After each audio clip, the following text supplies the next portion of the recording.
Hey, Tina. Hey, Leia. Did you read that study about how seed oils are fueling colon cancer in young adults? How do I answer that?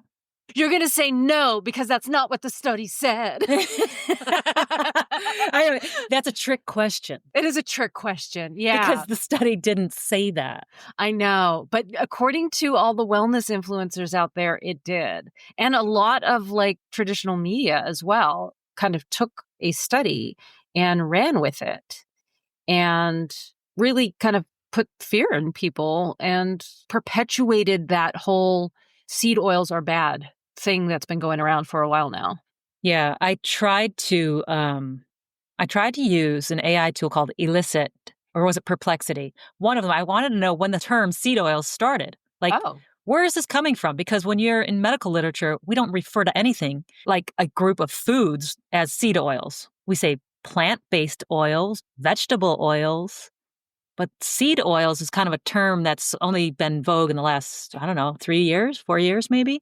And I'm wondering if it was launched from more of a media spin than anything that's found in the literature. So when I did ask, it went way back to the beginning because it's AI and it doesn't know exactly what I'm asking because I wasn't that precise. But it said cottonseed oil was the first seed oil that was used for a foodstuff back in the early 1900s. And then it went on to name other plants. It didn't know when the term where it came from or how it started. So I was, I'm just playing around with AI these days, even though sometimes it hallucinates and makes up things. Yeah, because you have to go back and fact check everything anyway. Oh, yeah. Yeah. I just thought it was a fun question to ask. Well, I was curious about when they started becoming demonized. And I guess there had been what are these things called? Like a chain email that came out, I don't know, maybe 10 years ago or so, that was talking about canola oil and, rapeseed oil and how bad it is for you and how it's used in mustard gas and all this stuff. And what's funny is I did find a Snopes article that kind of broke down this email that was going around. Uh-huh. I think it's called Is Ordinary Use of Canola Oil, unhealthy or whatever it's called. But I think they got the mustard gas thing from the fact that it's a brassica. So it's in the mustard family.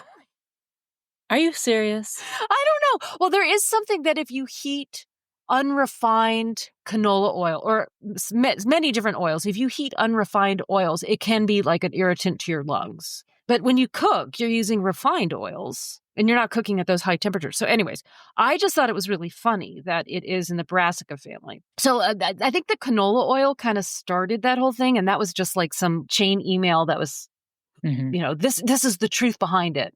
Mm-hmm. So we could put a link to the Snopes article because I thought I love the Snopes article. I don't know if Snopes is still a thing that people do, but they're probably very busy these days. But I do really appreciate them breaking things down.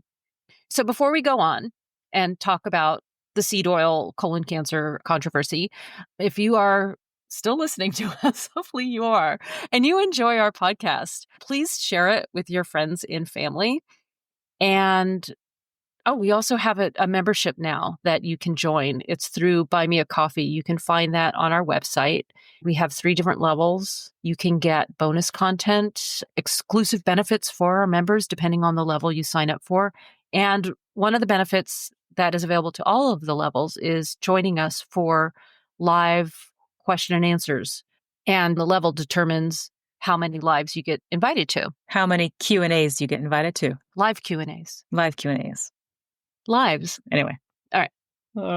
Also, if you have any questions or comments about this episode or any other episodes, you can leave us a voice message on our website, thecancerpod.com. You can also email us at thecancerpod@gmail.com. And if you can, leave us a review, rate us. Wherever you're listening right now, it would be really useful for other people to find us if you could just give a little shout out. There's a lot of share buttons. You can just share it right now if the episode makes you think of somebody who needs to hear it. I'm Dr. Tina Kaiser, and as Leia likes to say, I'm the sciencey one. And I'm Dr. Leia Sherman, and I'm the Cancer Insider. And we're 2 naturopathic doctors who practice integrative cancer care. But we're not your doctors.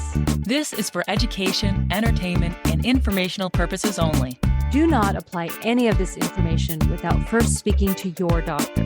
The views and opinions expressed on this podcast by the hosts and their guests are are solely their own. Welcome to the Cancer Pod.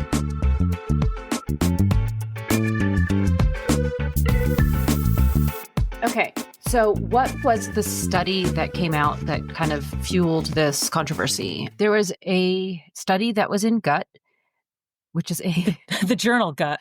Journal Gut. That it's a really long title. Integration of lipidomics with targeted single cell and spatial transcriptomics defines an unresolved pro-inflammatory state in colon cancer. I'm going to, before we go any further into that study, and we will go further into the study, if I read that, to me, this is a magnification glass that is being taken to the pro-inflammatory state in colorectal cancer, which we have known about for decades now. So first of all, I probably wouldn't go knee deep into this study, me personally, because I'd like, I'll look at it and I'll read the abstract, but it's not telling me anything that would be shocking to me.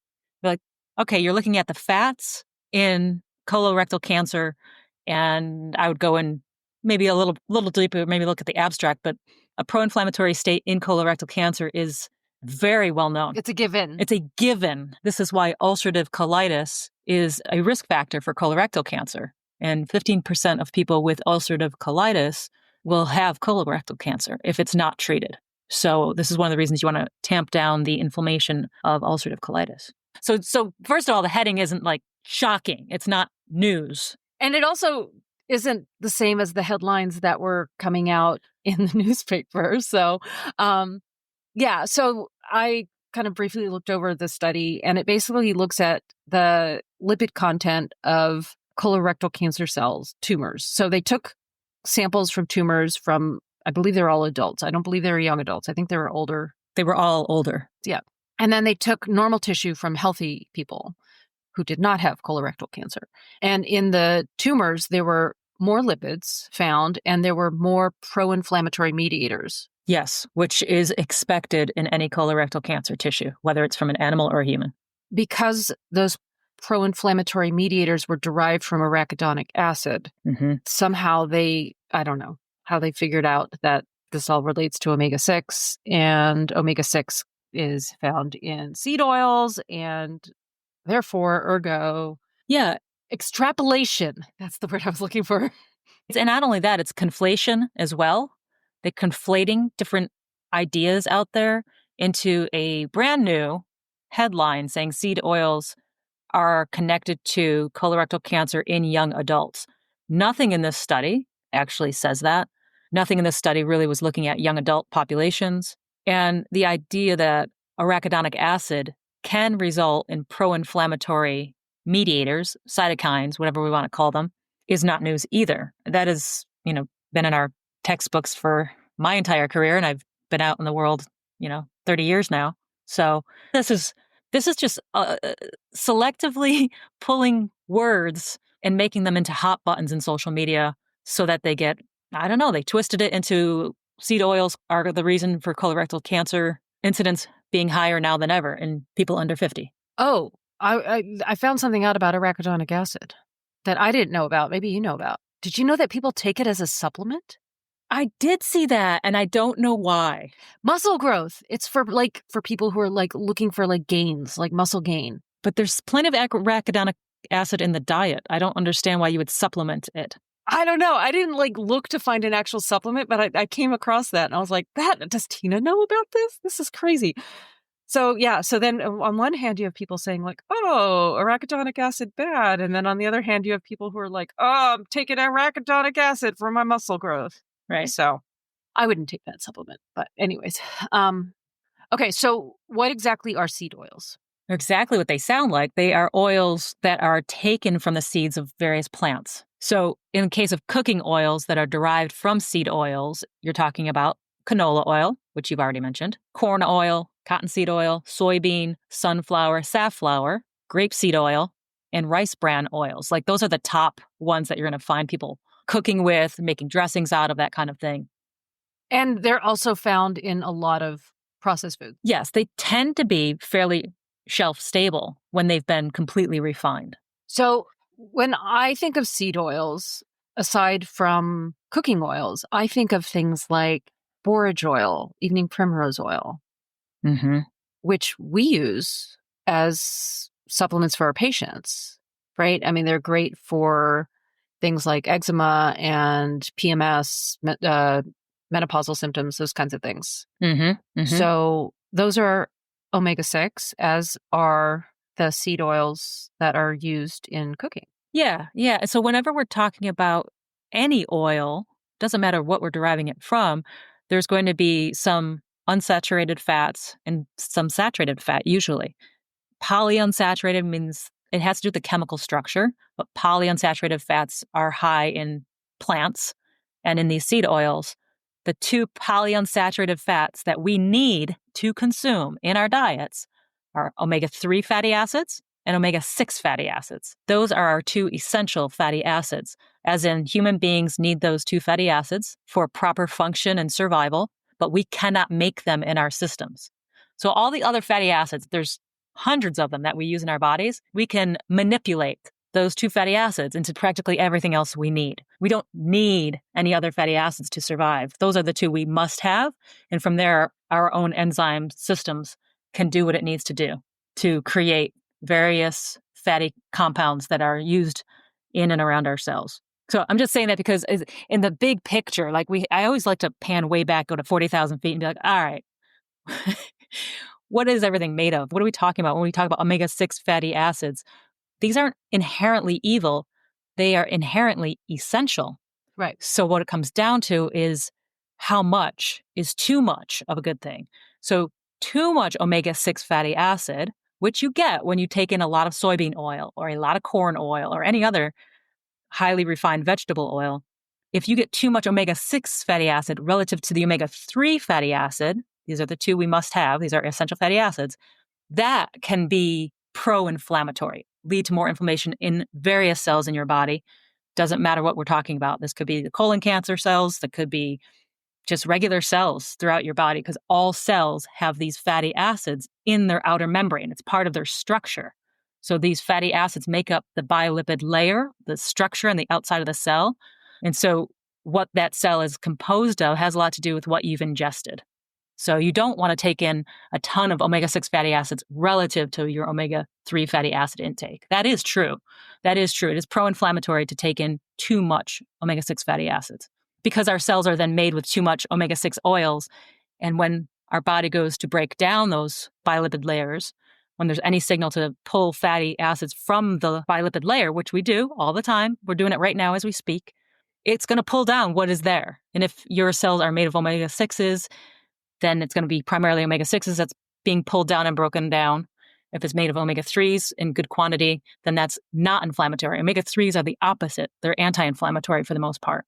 And the ratios of omega-6 to omega-3 that is recommended in our diet? Controversial. Well, there's a range. It's a range. It is a range. It's controversial because I think it has a lot to do with what we are genetically predisposed to be eating.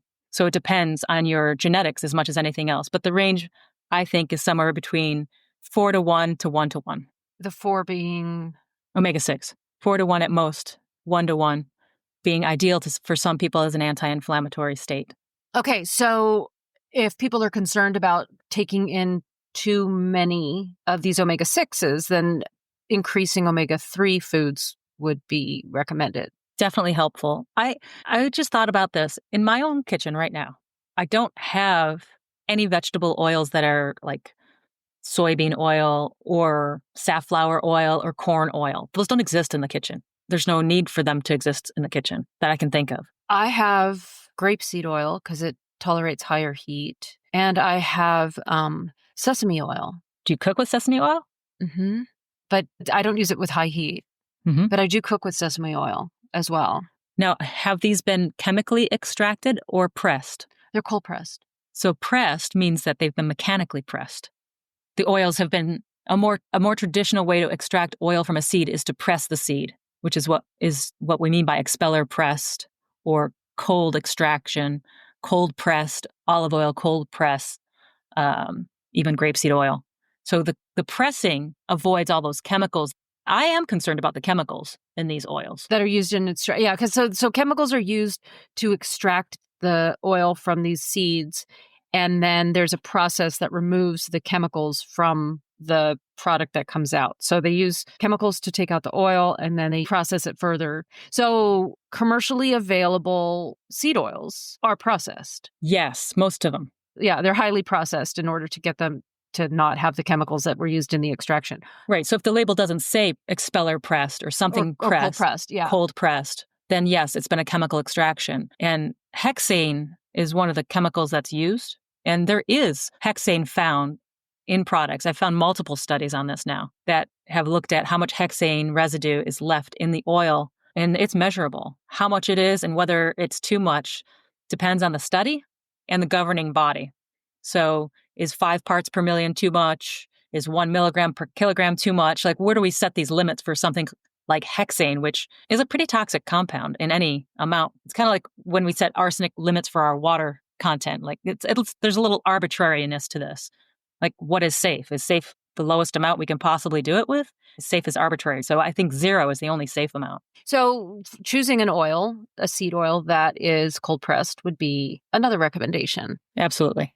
We kind of touched on processed foods, and that's a big thing because I think, and I'm not the only one who thinks this way, but a big problem that's connected with the use of seed oils is the foods that they are put in. And so there is a category of food called ultra-processed foods, and this is also hugely controversial. But these highly or ultra-processed foods are foods that are made with extra ingredients like sugar, different kinds of fat, like the seed oils, artificial flavors, colors, that sort of thing. And so in my mind, these are foods also that are lower in fiber and antioxidants and all of the good things that we think of like food in its whole natural state. So in my mind, why isn't it not like the food group that might be more responsible than demonizing one thing out of it? Mm-hmm. In like populations that are eating highly processed foods, they have been associated with weight gain, with diabetes, with heart disease. Mm-hmm. And so seeing a correlation with them being associated with cancer, it doesn't seem too far-fetched. No, I think the ultra-processed food link to various cancers and obesity and heart disease and even dementia is much stronger than any seed oils. We can't just pull the seed oils out of the ultra-processed food category because there's so much else going on in there.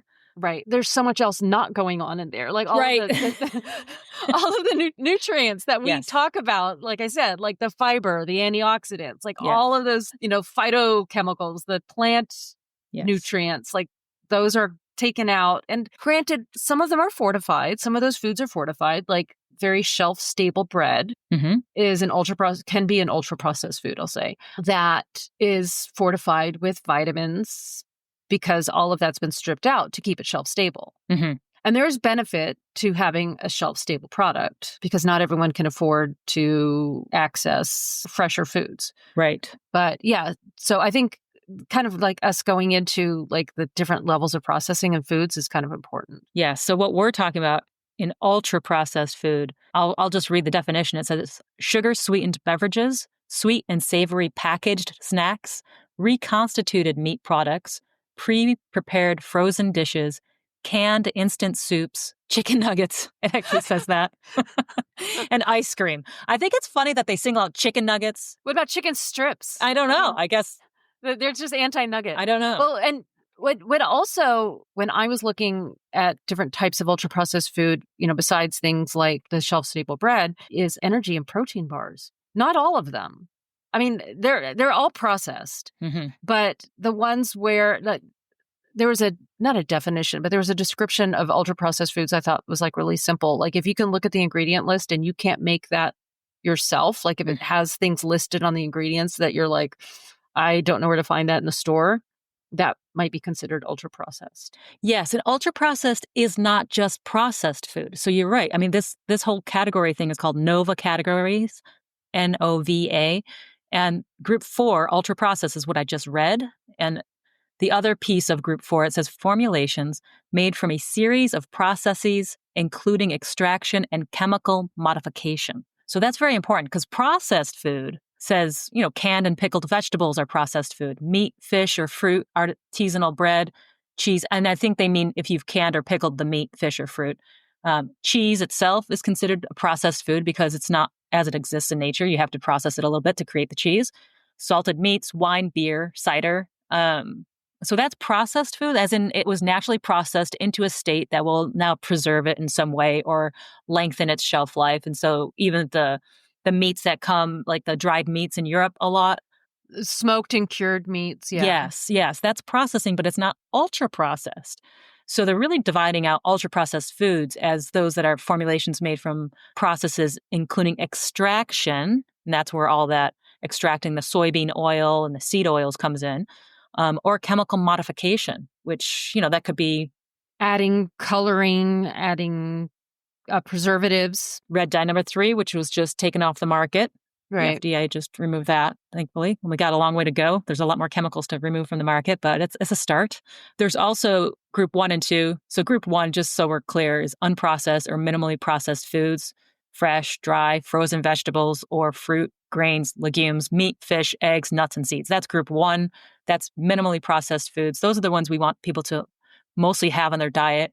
And then processed culinary ingredients is group 2. So group 2 is plant oils that are expeller pressed, animal fats like cream and butter and lard, maple syrup, sugar, honey, salt. Things that are, the definition was like things that are pressed. Grinding, milling, drying, but you haven't processed them in any way that is changing what it actually is, the underlying substance is.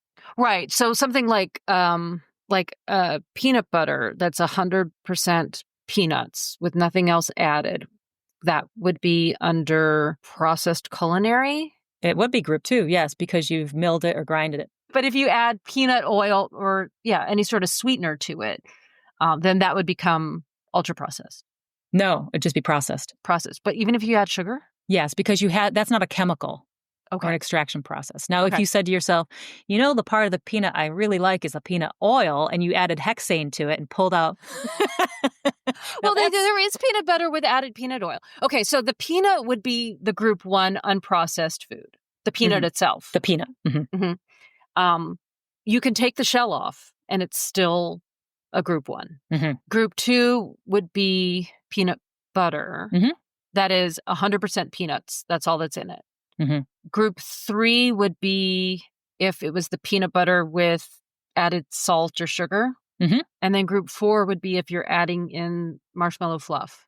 Yeah. I'm like, I don't know. Because marshmallow fluff itself is not found in nature. So. Okay, I'll give you that. We'll call that a chemical modification. I couldn't think of anything else. Well, I mean, they do, yeah. So, or you're adding corn syrup, high fructose corn syrup to it to make it sweet. Or you want it to be a certain color and you add a food dye. Because I love my peanut butter to be green. I don't know. Okay, so hopefully that kind of breaks down what we're talking about when we're talking about ultra-processed foods. And what I'm going to do is I'm going to take the visual, a very simplified visual with what we've just read, and I'm going to put it on our website just so people have that as a reference. So, that's great. Okay, so we've talked a little bit about what people can do to reduce omega-6 intake, which would be by cutting out ultra-processed foods where they can, increasing omega-3 foods, which would be oily fish, like cold water fish. So you've got your salmon, halibut, sardine. Love sardines. I know we've talked about sardines before. They're very controversial. As in you hate them or love them, yes. Yeah. Yeah, exactly. Yeah. There's no I can take or leave. Yeah, no. Yeah. They're very polarizing. Walnuts are a nice source. Yeah, you can get some of the omega-3s from chia seeds and flax seeds, which we've talked about. Mm-hmm. So there are plant sources for some of these omega-3 fatty acids. And we've also mentioned before that even plants like greens that you grow, when you grow them, especially in colder weather, they'll have some omega-3 fatty acids in there. They don't have a lot of oil in them anyways, but the oils that do come in kale, for example, when it's grown in the wintertime, will have a little bit more omega-3 than it would have in the summer. Algae oils, right? Yes. If you're opposed to fishes, there's cleanly sourced and cultivated algae oils making nice omega-3 fatty acids. But everything comes down to, what did your ancestors eat? Was there ever a large amount of corn oil or soybean oil, or fill it in? You have to go back several generations too. Yes. Pre-refrigeration is how I say it. Okay. So go before refrigerations and go back to your original generations. What were they eating? I mean, if you think about it, that's what our bodies are set up to ingest as biological beings, as the progeny of our ancestors. So we are set up and we are waiting to see in our systems the fats that our ancestors ate, especially with fats. There's a lot more ancestral genetics built into what our body is expecting because we can only do so much with the fats. Our enzymes are how we take one fat and make another in our body. And our enzymes are expressions of our genes. Every enzyme in the body is a protein. Every protein in the body is the product of our gene. A gene is responsible for creating the protein. There's a bunch of other things that happen in between there, which we won't get into the biochemistry, but our genetics largely dictate what fats we are expecting in our bodies. And so I think our genes have more to do with our fat intake than our carbohydrates or our protein intake. I think we're very flexible with those. I think we can derive those from all different sources. But when it comes to fats, I start to really think about ancestral fats. If you're from the Pacific Islands, then yes, your body is looking for coconut oil. Yeah, but so many of us are melanges. Yeah. I'm Eastern European and Mexican, and the Mexican itself is Spanish, Portuguese, Basque, a lot of that's Mediterranean and indigenous right. Mexican. So I get to eat a lot. I get to eat a lot of variety. Well, and you can go with the evidence because Mediterranean, obviously, there's plenty of support for olive oil. And what you can also say is none of these heritages have cottonseed oil or safflower oil or soybean oil in them. So the concentrations of some of these oils is a modern day invention. It's not what our ancestors saw. So you can eat the soybeans, you can as a whole food, and you can eat whole food nuts and seeds. But once you start extracting it and concentrating the oil of something, that's when you start to think, well, is this something my ancestors could have seen? Like for you and me, we're not from the Pacific Islands. We're not of Asian descent. So coconut oil makes less sense for us biologically than olive oil would or whatever, lard even. Lard would be closer to something our ancestors saw than coconut oil. Yeah, my grandmother cooked with a lot of lard. Mm-hmm. So that's how you make a good tamale. Yeah, I hear that's how you make good refried beans too. I've heard that. I don't know. And cookies. She used to make cookies with it too. Yeah, so I would say, because I'm a potato chip fan, I'm a French fry fan, and so incorporating more foods with antioxidants while having a French fry or, eating foods that are high in fiber. So I'm not saying completely eliminate those because you only live once. Mm-hmm. Mm-hmm. And so if there's a food that you enjoy that's ultra processed, eat it in moderation and make sure the rest of your diet has those healthy fats, the healthy fibers, the, bright, diverse colors. Yeah. Yes. If we've proven anything, we've proven that the human body can take a lot of poor nutrition for a very long time with our modern diets, with our ultra processed food diet. So what I'm saying is there's a lot more resilience built in. So if you want to go off the map and eat ultra processed food here and there and have treats and do whatever, that's fine. The problem is when it's the majority of your diet and majority of your meals, that becomes a problem because you can't make up your cells properly and you can't have the proper components in your body, right? So if you think of the macronutrients, that's carbohydrates, fat, and protein, you're probably not even getting those properly if you only eat processed food, let alone all the other nutrients, the vitamins, the minerals, antioxidants. So yeah, you can get away with a little bit some of the time, but just don't do a lot of it all of the time. That's how I think of it. Okay. So in summary, the study didn't look at what the news reported it as. Oh, the whole demonizing seed oils, it's a little bit of the baby in the bathwater. I don't think seed oils, the oil contained inside a seed is bad for you if you eat the seed or nut. I do think that the extraction process and the chemicals could be bad. And certainly the volume and the amount of intake of some of these omega-6 fatty acids far outweighs anything our ancestors saw and probably leaves us leaning more towards a pro-inflammatory state rather than anti-inflammatory, which is what we would like, a balance. Because inflammation is good. This is how we get rid of infections and such, right? Inflammation is not inherently a bad thing. We have to mount inflammatory responses all the time. Any cut or wound that you've healed from was inflamed for a while and then it heals. That's very, very important to the process or else we wouldn't be here. So it's kind of an oversimplification from I guess they were counting on people not understanding the actual study that was done. I think people just ran with it, expecting people to just believe them because they're influencers or something. I don't know. Not my thing.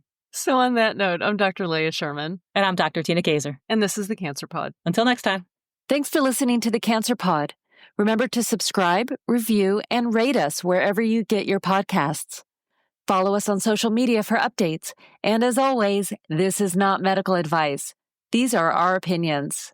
Talk to your doctor before changing anything related to your treatment plan. The Cancer Pod is hosted by me, Dr. Leah Sherman, and by Dr. Tina Kaiser. Music is by Kevin MacLeod. See you next time.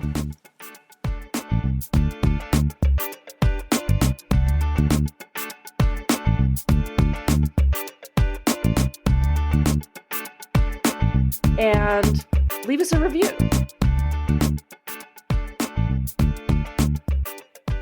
How about leave it on my iPhone? I don't know. Where do you leave the review?